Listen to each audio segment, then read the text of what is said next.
ভাবুন তো, কোনো গান নেই, কোনো উৎসব নেই, তবু একটি শহরের মানুষ হঠাৎ রাস্তায় নেমে নাচতে শুরু করলো। থামার কোনো নাম নেই। সময়টা 1518 সাল, জায়গা স্ট্রাসবুর্গ, তখন যেটা ছিল হলি রোমান এম্পায়ারের অংশ, এখন ফ্রান্স।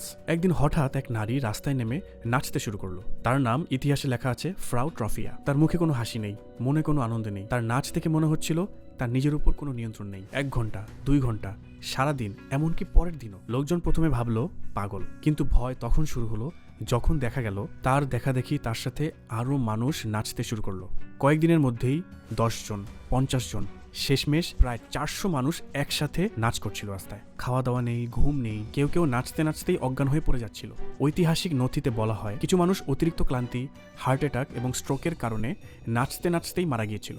সবচেয়ে ভয়ঙ্কর ব্যাপার কি জানেন? অনেকেই চিৎকার করে বলছিল আমরা থামতে চাই কিন্তু পারছি না। এখনো 500 বছর পর ঐতিহাসিকরা নিশ্চিত করে বলতে পারেন না আসলে কি হয়েছিল। কেউ বলেন এটা ছিল মাস হিস্টেরিয়া, দুর্ভিক্ষ, রোগ আর ভয় সবকিছু একসাথে মিলে সবার মানসিক সমস্যা হয়েছিল। কেউ বলেন এরগোট পয়জনিং, দূষিত শস্যের ফাঙ্গাস মানুষের স্নায়ুতন্ত্র নষ্ট করেছিল। কিন্তু কোনো ব্যাখ্যাই সব প্রশ্নের উত্তর দেয় না। এই ঘটনাটাই ইতিহাসে পরিচিত দ্য ডান্সিং প্লেগ অফ 1518। এটা একটা সত্য ঘটনা যেটা আজও রহস্য।